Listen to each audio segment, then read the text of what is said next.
Welcome to Echoes of Faith, where stories of hope, resilience, and grace inspire us to find the light in every challenge. Sometimes the greatest battles are fought within. Redemption in the Warehouse tells the story of Freddie Stump, a man burdened by his past and desperate to hold on to his second chance. As the echoes of his footsteps fill the corridors of an aging plant, Freddie faces a choice that could define his future or destroy it. Join us for this powerful tale of fear, forgiveness, and the grace of redemption from the Echoes of Faith series. It's a reminder that second chances aren't just given, they're lived. Freddie Stump had always believed in second chances.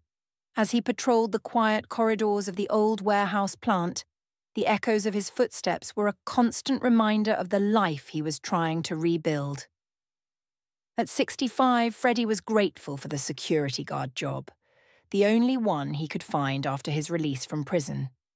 The previous owner, Mr. Carter, had seen beyond Freddie's past, giving him a lifeline when no one else would.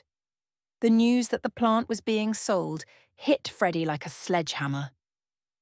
The new owner, Mr. Samuel Howard, a wealthy businessman known for his ruthless efficiency, planned to close the plant and sell the land. Panic gripped Freddie.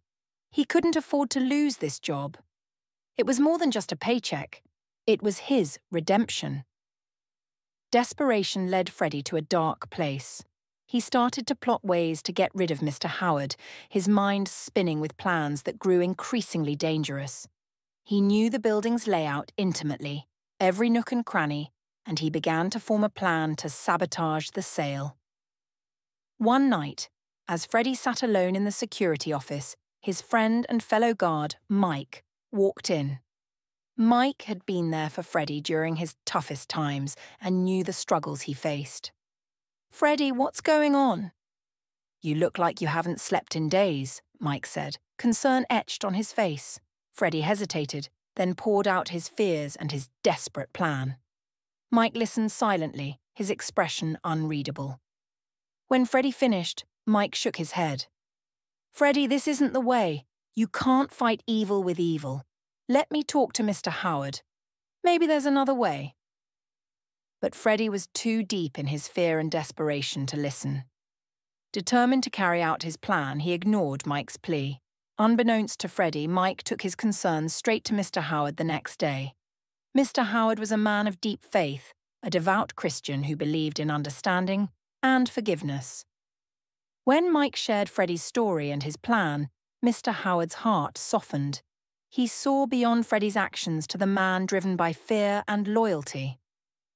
That evening, as Freddie was preparing to execute his plan, he was intercepted by Mr. Howard's security team. They escorted him to Mr. Howard's office, where he was met with the stern gaze of the new owner.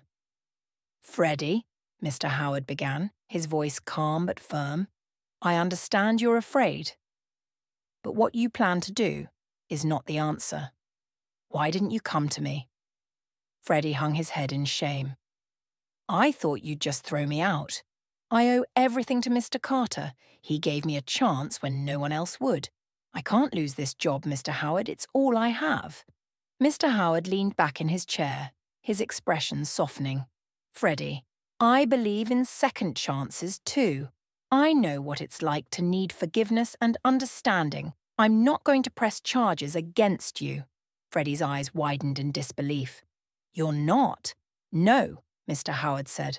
"I see a man who made a mistake out of fear and loyalty. I see someone who deserves a chance to prove he's changed.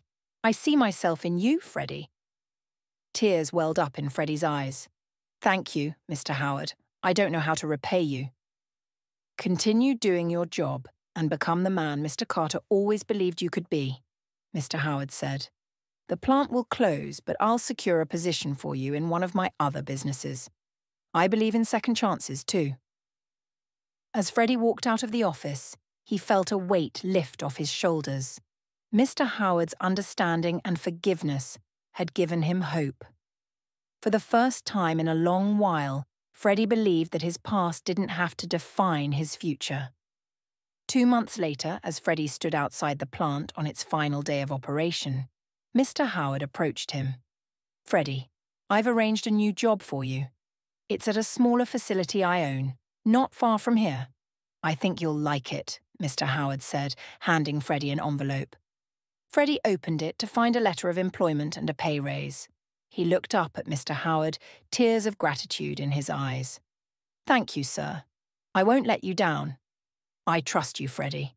Everyone deserves a second chance, and sometimes even a third. Just remember to pay it forward whenever you get the opportunity.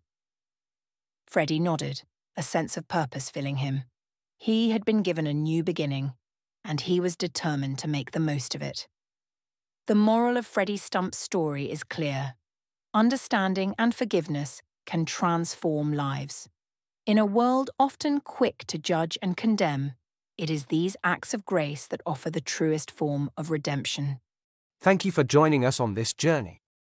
Remember, no matter what fires we face, faith will always carry us through. If you like this video, give it a thumbs up. Be sure to leave a comment.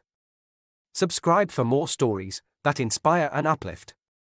This is Echoes of Faith, where every story brings hope.